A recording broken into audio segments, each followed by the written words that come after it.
Welcome back, everybody. Today's video is a short one. Are video games today more expensive than they were in the past? And if you're impatient, I'll tell you right now, no, not necessarily. Actually, in many ways, video games today are more affordable than they used to be. Now, if you shorten that sample size to about 5 years, sure, we've seen AAA games increase actually $10. At least up here in Canada, that's what it was. Breath of the Wild released for $80, and Tears of the Kingdom released for $90. That's just one example. There are many more. Deluxe versions launching with all of these little extras included. Special editions, they can climb to over $100. Some games you see launching with day one DLC, and when you add it up together, those become some pretty hefty price tags too. But what I'm going to do is take you back to the Nintendo 64 specifically. So we're looking at the late 90s. Other people have talked about this to death. They've done articles on it. They've done videos on it. Lots of people love looking at the Nintendo Entertainment System and the Super Nintendo.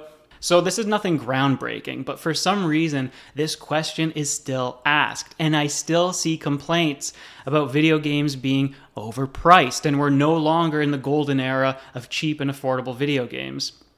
If you want to do a little more research, look up your favorite consoles, your favorite games, go ahead. The information's not too difficult to find. Everything that I've used as a reference and as material, I'm going to be sharing in the description. And I will say one thing that I'm not getting into in this video will be the development costs. The cost of developing a game and how that seems to be increasing, I will hopefully tackle in a future video because there's so much there to talk about. As technology increases, you would think that it would actually make things a little bit cheaper. In some ways that's true, but the development themselves have gotten more expensive because new technologies mean new staff, bigger teams, more artists, more complex this and that. Like I said, a future discussion. The way that I'm breaking this one down is into just a few sections. Every section will be brief. First, we're going to look at consoles and games, past and present, their prices. Then we're quickly going to dip into Canadian incomes, and then finally Canadian cost of living, just so I can give you some other ways to compare the affordability of video games. All right? So let's look at the cost of games and consoles. The structure that I'm going to walk you through is I'm going to be giving you the original US prices. I'm going to convert that to Canadian at the time, and then I'll be doing the inflation adjustments as well and seeing what that dollar value would be today in Canadian. I'm working with what I'm familiar with, but I had to find a lot of the original prices in American. All right, so the Nintendo 64 released for $200 USD in September of 96. 6 months later, or more or less, Nintendo lowered the price to $149. And that was to compete with the PlayStation because they brought the price of their PlayStation 1, Sony brought the price of the PlayStation 1 down from $200 to $150. And there's a really funny story, I'll share that at the end of the video, of Sony basically setting the market prices with the consoles and forcing the competition to adjust. You don't see that happening too much anymore. $200 US would have been $270 Canadian. 150 US would have been around 205 Canadian. Now let's do our first comparison of past and present. If I adjust those Canadian dollars to today with inflation, we have $470 launch price and a $350 adjusted price. The Switch released for $400 Canadian in 2017. So sure, the launch price of the Nintendo 64 would have been more expensive, but the adjusted price is actually cheaper than the Switch price. And that Switch, since releasing in 2017, has not come down. Not officially anyway. You can find it for $10, $20 cheaper here and there, refurbished and all that, but Nintendo is holding firm on that price tag. Let's look at the games now. For the Nintendo 64, games ranged anywhere between $60 US for Ocarina of Time in 1998 to $80 for Killer Instinct Gold in 1996. Turok was also $80 US. Some of the games fell in between those two numbers. For example, I think Star Fox 64 was square in the middle at $70 US, and I think Super Mario 64 was $75 US. Again, the Canadian price tags, about $88 for Ocarina of Time, or $108 for Killer Instinct. Imagine spending $108 for for a Nintendo 64 version of Killer Instinct. Let's adjust those prices for 2023. And this is just what the website that I was using was adjusting to, not 2024.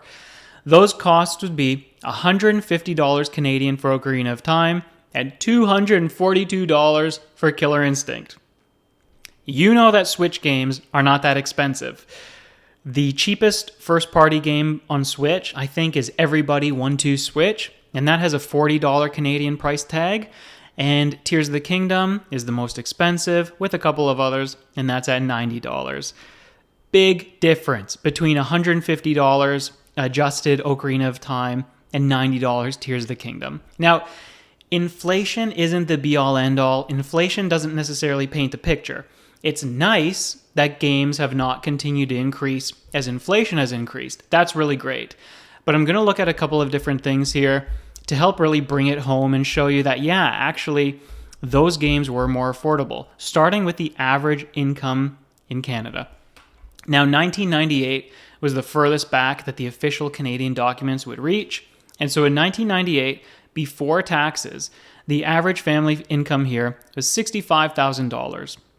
And the average unattached individual income, so just a single person living on their own, $27,000. After taxes, those come down to $49,000 and $21,000 respectively. If you want to adjust those for inflation, then the average family income after tax should be $84,000 today, and the average single person living on their own should be making $35,000 after tax. And we will see whether that actually is true or not. Now, let's compare that to the average income today or in 2021.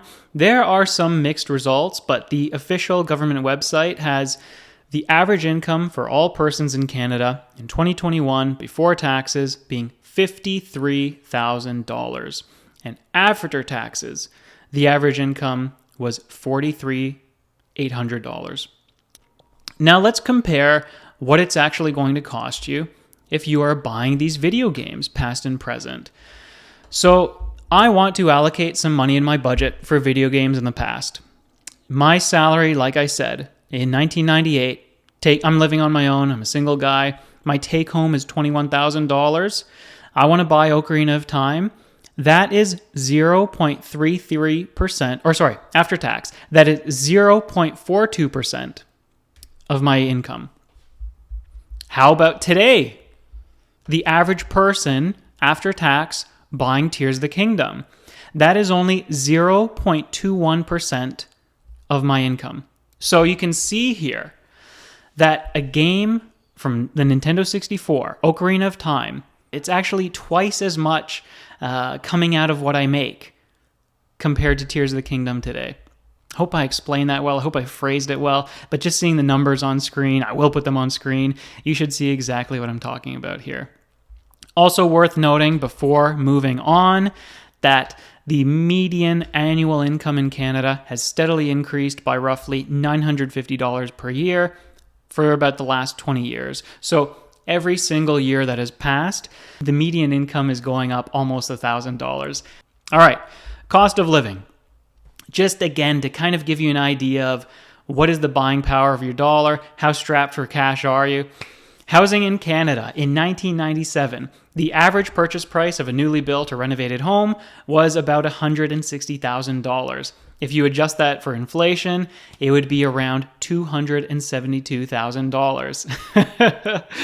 Anybody Canadian knows, if only a house could be $272,000. Since 2021, when the housing market saw a massive spike in costs, the average market price of a house has been around $690,000. And the sales or the purchasing prices, so what the houses actually go for after selling, are usually a little bit higher than that. But on the market, they are around $690,000. So houses have gone between 2 and 3 times as much.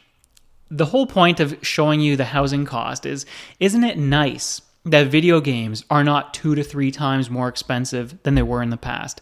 The price that's on the sticker is basically the same as it used to be, but they're more affordable. So, Oh yeah, and food costs as well. I just started looking into this a little bit. I was spending so much time looking at non-video game related things here. Food costs as well have been getting increasingly more expensive in Canada. Finally, with this year, there's a decrease in how much food costs are going up, but of course, they are still going up. So before 2024, prices were going up about $1,000 per year in your budget. And like I said, compared to the median income, the median take home that people had, that $1,000 is basically only going to cover your increased food costs. It's not covering your housing. It's not covering your transportation and other things like that, your heating, your utilities. So for video games to remain constant, more or less, people just need to be a little bit grateful for that if they are not already. All right, let's conclude. Let's wrap it all up now. Inflation is not the be-all, end-all correlation, but it is a handy tool for comparing past and present. One thing that I wanted to do with the average income you saw is I also wanted to compare the percentage of basically video games versus your cost of living or versus whatever else, at least versus your income, right? And video games back then were more of that chunk. Video games today are a smaller chunk of what you make.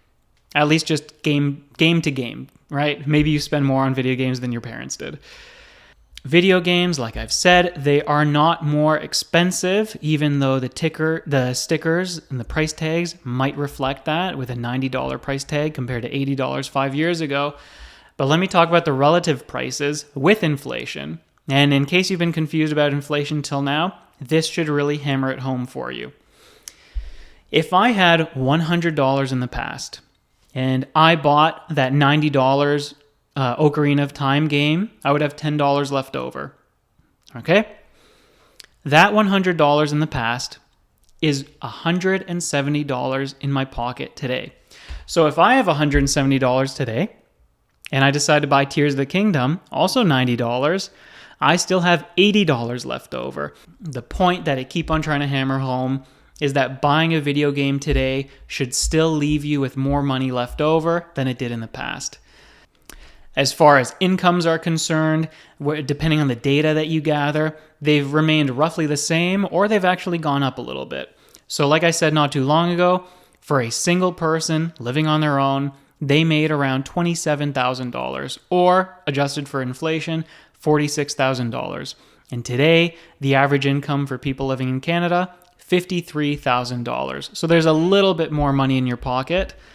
Is it enough? Not necessarily. Okay, and that really brings us to the end. Like I said, compared to everyone else doing the same topic, I just wanted to do something a little bit differently, and so that's why I decided to compare it to how much money that we're actually making. I didn't go too in-depth with anything. I hope you understand that. I'm sure I'm going to get some flack in the comments for this comparison or this amount or inflation or whatever. Again, to wrap it all up, video games, they're more affordable today, even though we are still seeing price increases. Could they become unaffordable? Certainly. It's really been a relief that video games have more or less stayed a consistently cheap pastime. Like when you compare the amount of hours you can get out of a $60 video game, it's a lot of entertainment compared to going out or something else. So I love having video games as a hobby for that reason. Whoops, I forgot to share the story. So this is the tale of why Nintendo had to slash the price of their Nintendo 64.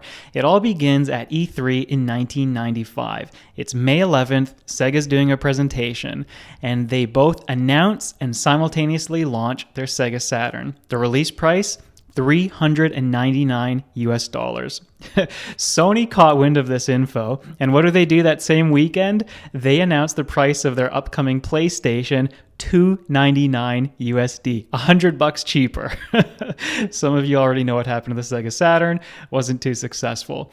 Sure enough, later that year in September, Sony did release the PlayStation for $299. Then the next E3, 1996, Nintendo announces their upcoming Nintendo 64, and its price is going to be $250. Well, what does Sony do? They slash the price on their PlayStation 1, $100 down to $200. And so Nintendo, in order to compete, when the Nintendo 64 launches in September of 96, it is also $200. But then Sony, they're still hot with this strategy. And so in March of 97, they bring the price down on the PlayStation to $150, and Nintendo has no choice but to follow suit. Nintendo 64 comes down to $150. I thought that was a really funny story. Anyways, that's that. This is the end of the video. All I mentioned at the end of the last take was that something about gaming development costs and the increasing cost of those will be covered at some unknown point in the future. Right now, I just want to play some video games and make videos about those. So everybody, thank you for watching. I hope you enjoyed this one. I'll see you in the next video. And bye-bye.